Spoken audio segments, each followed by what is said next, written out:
And my name's Steve Baguley. I work for the NWG network and I work across the whole country and have done for the past 5 years on exploitation and the transition into adulthood.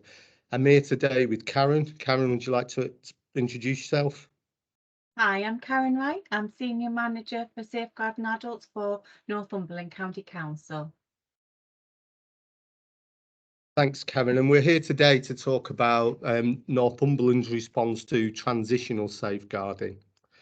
Kevin, thanks for taking time to do this today. And if you can just start off by explaining a little bit more about what is your role within Northumberland. Yeah, so I'm a senior manager within adult social care, and I oversee the strategic side of safeguarding adults. And a key part of my role is to support and manage the Safeguarding Adults Board. That's a role that I've done for the last 5 years, although as of April this year, we actually became an integrated partnership with the Children's Board. So we're now Northumberland Children and Adult Safeguarding Board, and I manage and support that in terms of the subgroup activity and the board activity. And I ensure that strategic link between adult social care and the safeguarding partnership and assurance. Thanks, Karen. Thanks for explaining your role. And last year, this time, it was June last year where the transitional safeguarding briefing came out. And I just want to ask, what was the initial impression from Northumberland and yourself around the briefing?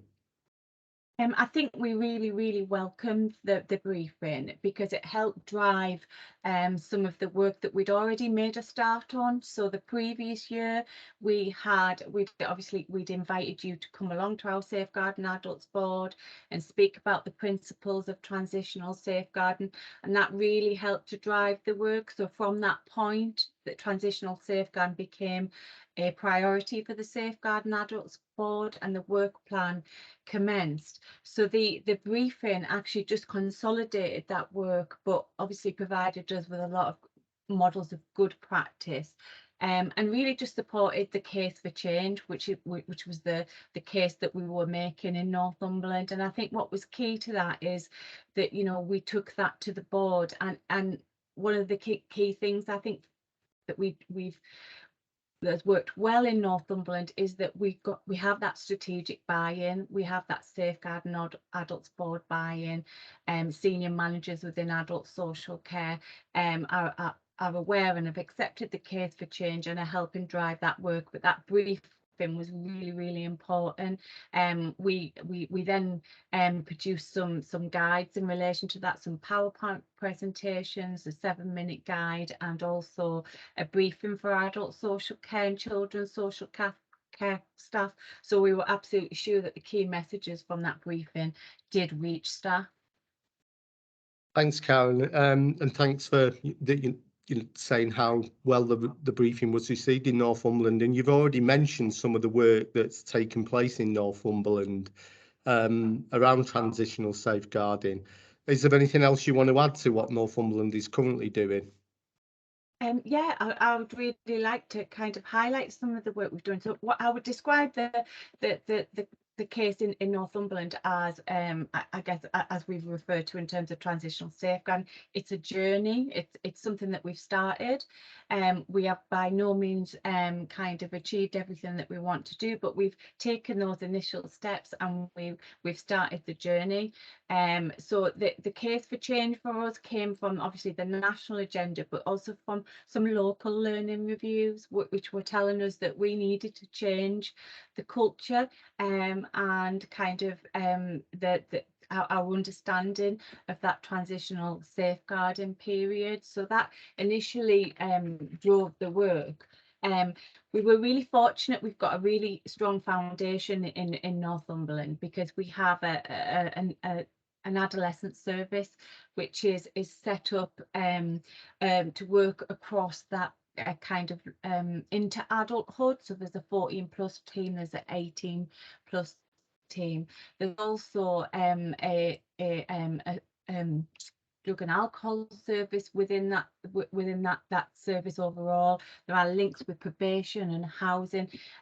So in Northumberland, there's a real foundation for working with adolescents on a multi-agency basis, and adult social care are linked into that. So I think that was a strong foundation.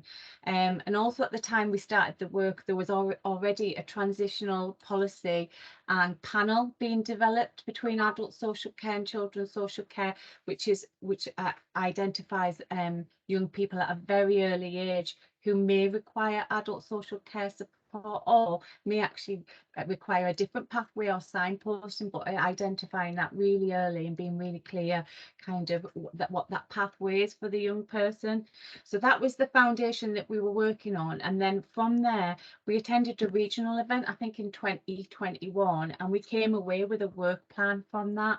One of those was to undertake an audit of young people. So we looked at a sample of safeguarding referrals for ages 18 to 25, and we looked at how many of those people who had safeguarding referrals were already known to children's social care, not at the point of transition but previously, and we found that a really high number, I think 69% in terms of the section 42 cohort that we looked in, which was telling us that actually the impact of trauma was really fundamental, and was essentially sometimes creating safeguarding risks and harms, because a lot of them were related to the trauma that we'd received.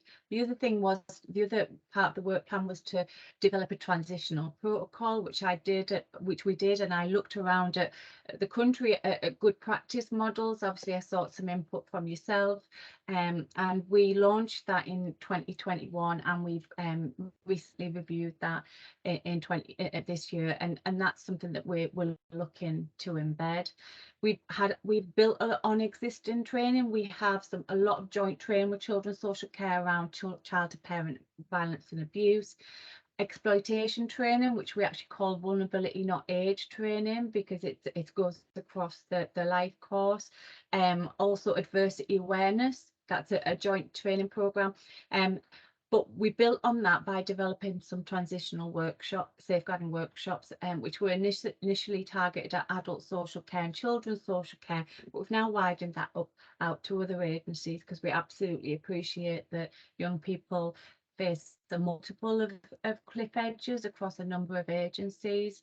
So we've rolled those transitional workshops out. We've produced a lot of learning guides for staff, and we're looking to kind of develop the approach across all our services. So that's really some of the things that we've started, but as I said, it is an evolving picture. Yeah, thanks, Carolyn. I completely agree. It is an evolving picture, and that leads us nicely into the next question of what then plans for the next steps in terms of Northumberland. So I think in terms of next steps, one of the key things is about embedding the transitional protocol. And there's been a lot of key learning in Northumberland. As I said, we've had a number of joint reviews. So we've had some joint reviews where young people have taken their own life, but then some other reviews that were specifically around the transitions process for young people, and the learning from that's been absolutely key. And what it's told us is that we need to change the culture. We need to embed that, and the transitional workshops, I think, are kind of essential in terms of doing that. So in terms of what the next steps, we want to embed that protocol. We want to make sure that the transitional safeguarding workshops are rolled out across all agencies, and people take a bought into that. We have got a task and finish group looking at a briefing for staff around adult social care and children's social care roles and responsibilities, because in terms of the learning from reviews, we found that that's really key, that often it's a case of workers don't understand the different roles, and more importantly, they don't understand the challenges that those services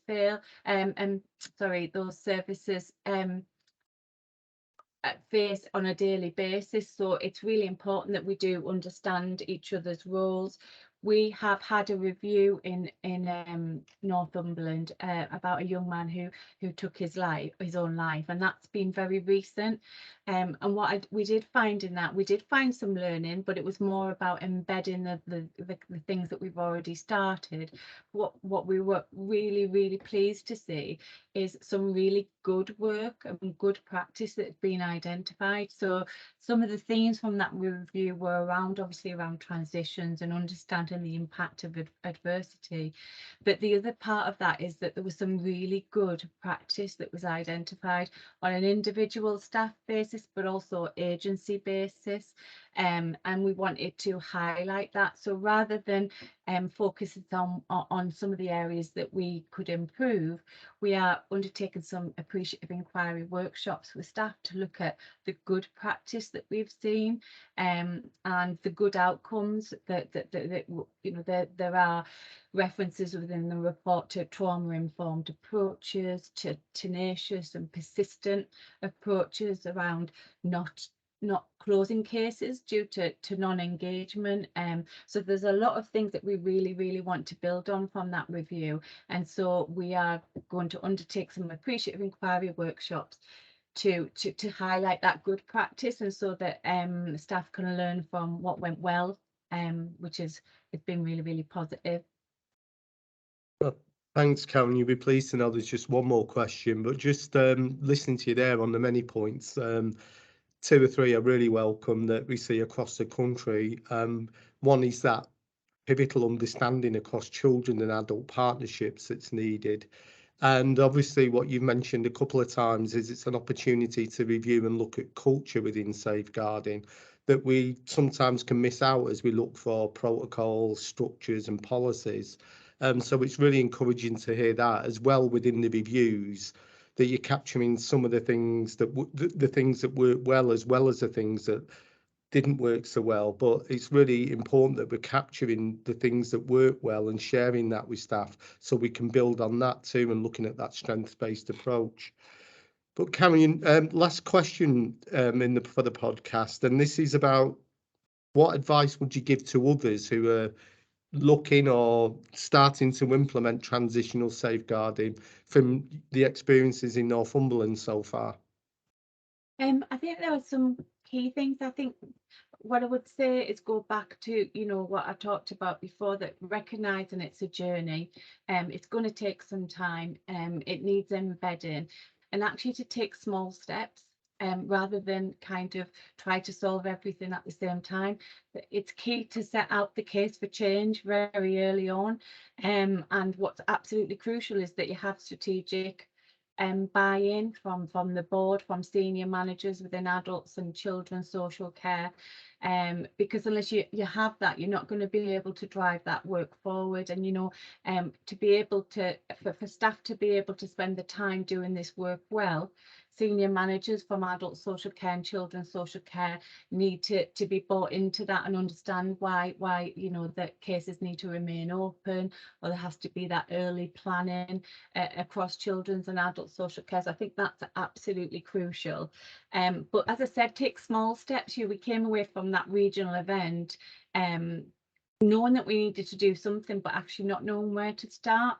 So we decided to focus on 2 things. We'd undertake an audit so we'd understand what the local picture looked like, and we'd put together a protocol because we thought that was really a really important place to start. And then from there we've been able to build on that. So I think that's been really important. And once you've got strategic buy-in, it's about workforce culture change. And I have to say, you know, we're pushing an open door with practitioners. You know, this sits absolutely with social work values and principles, and we're pushing an open door. Really what I think it is that practitioners need the time and the space and the capacity to be able to undertake that work, but actually the practitioners are kind of on board completely about this approach. It makes total sense to them and it sits with their their social work values. And the last thing I'd say is about learning from good practice as well as where we need to improve, because I think it's really important that it's recognised when we do things well. And you know, we have seen in Northumberland, we have seen some good outcomes from this work. It takes time, but we've seen some good outcomes when we talk about the learning review that I've just mentioned, but also some real individual success stories between when we've seen individuals that have been supported by adult social care and the adolescent service, and we've seen real successes. So we know that the picture is changing in Northumberland. And the last thing I'd just like to say is that, because it's resonated with me from the initial briefing, and Fran Ledger's quote about, you know, sometimes we have to do things because it's the right thing to do, and I think that's really the case for change. Thanks, Karen, and thanks for taking the time to speak to us today about the really proactive work that you're doing in Northumberland around transitional safeguarding. And thanks to everyone who's listened to this. Thank you. Thanks, bye.